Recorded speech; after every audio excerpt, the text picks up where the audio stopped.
আওয়ামী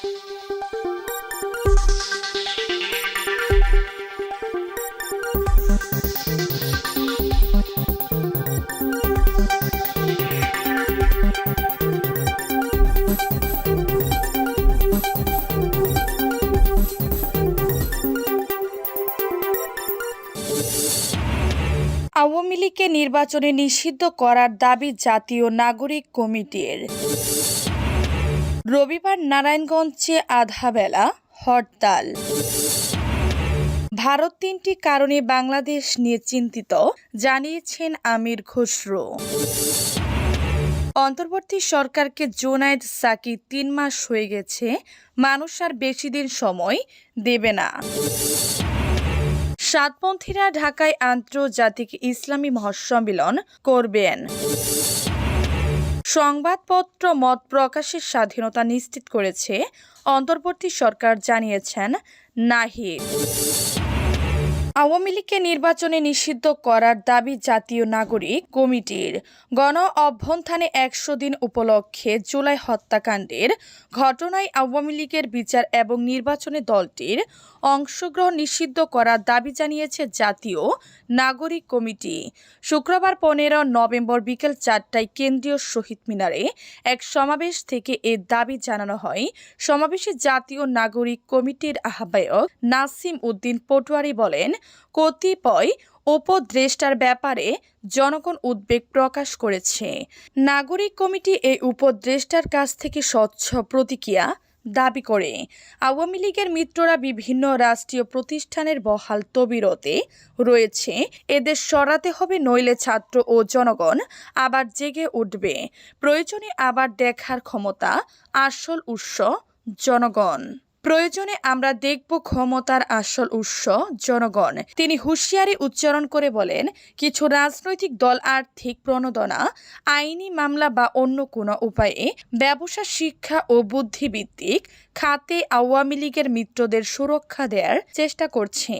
এ ধরনের চর্চা বন্ধ করতে হবে, নয়তো রাজনৈতিক দৃশ্যপট ছাত্রদের দখলে চলে যাবে। এসব ইস্যু অব্যাহত থাকলে জনরোষের কারণে নির্বাচনের বৈধতা ক্ষুণ্ণ হবে।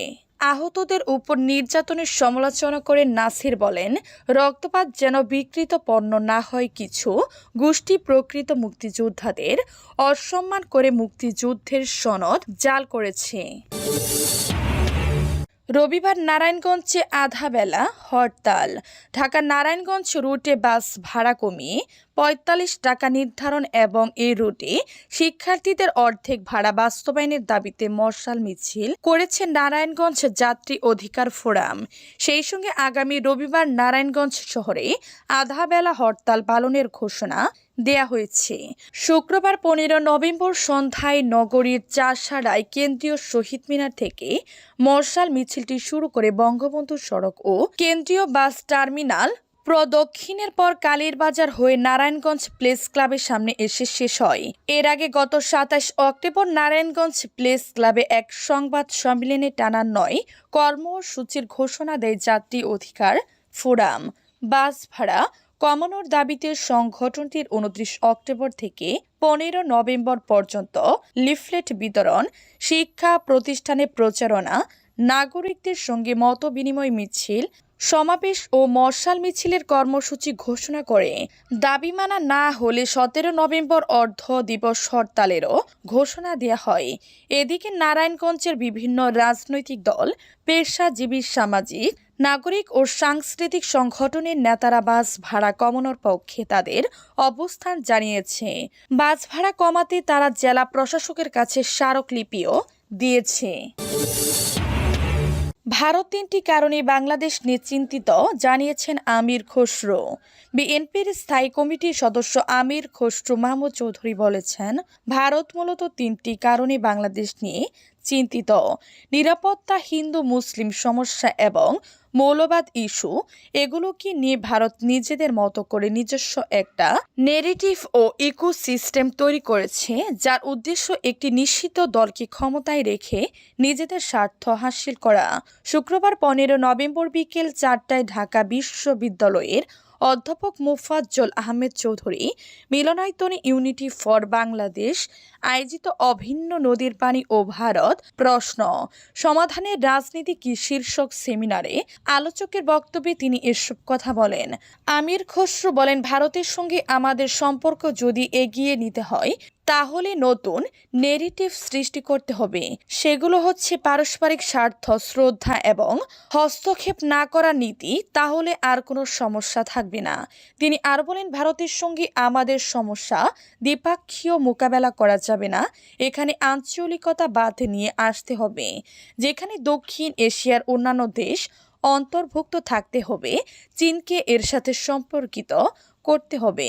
সেমিনারে তত্ত্বাবধায়ক সরকারের সাবেক উপদেষ্টা অর্থনীতিবিদ হোসেন জিল্লুর রহমান বলেন,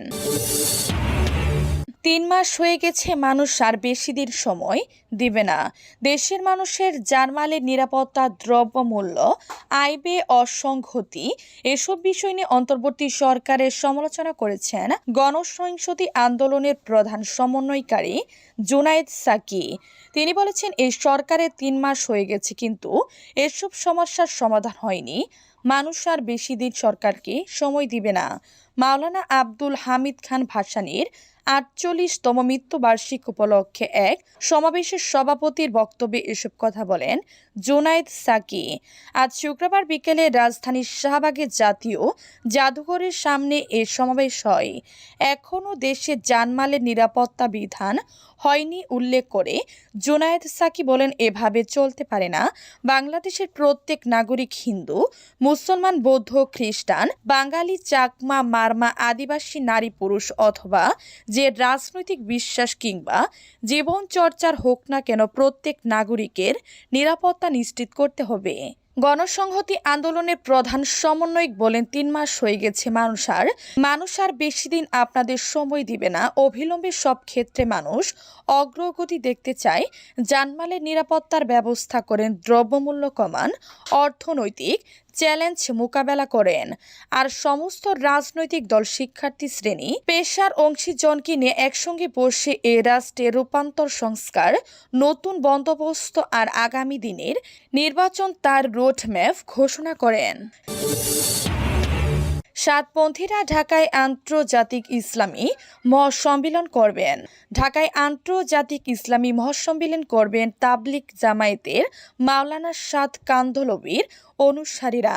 মাওলানা সাদ কান্ধলভির অনুসারীরা আগামী 7 ডিসেম্বর রাজধানীর সোহরাওয়ার্দী উদ্যানে তারা এই মহাসম্মেলন করতে চান, যদিও এর জন্য সংশ্লিষ্ট কর্তৃপক্ষের কাছে এখনও আবেদন করা হয়নি। সাদ কান্ধলভির অনুসারী ও কাকরাইল মসজিদের ইমাম মুফতি মোহাম্মদ আজিমউদ্দিন প্রথম আলোকে বলেন, ইসলামী মহাসম্মেলনে ভারত, পাকিস্তান, সৌদি আরব, মিশর, তুরস্ক সহ ইউরোপ, আমেরিকা থেকে প্রতিনিধিরা অংশ নেবেন। সম্মেলনের প্রস্তুতি শুরু হয়েছে। সংশ্লিষ্ট দায়িত্বশীল সূত্র জানিয়েছে, মুসলিম উম্মাহর ঐক্যের প্রয়োজনীয়তা এবং পথ ও পন্থ প্রতিপাদনে আন্তর্জাতিক ইসলামী মহাসম্মেলনের আয়োজন করা হয়। মোহাম্মদ আজিমউদ্দিন জানান, অন্তর্বর্তী সরকারের প্রধান উপদেষ্টা ডক্টর মোহাম্মদ ইউনূসকে আন্তর্জাতিক ইসলামিক মহাসম্মেলনে প্রধান অতিথি হওয়ার আমন্ত্রণ জানানো হবে।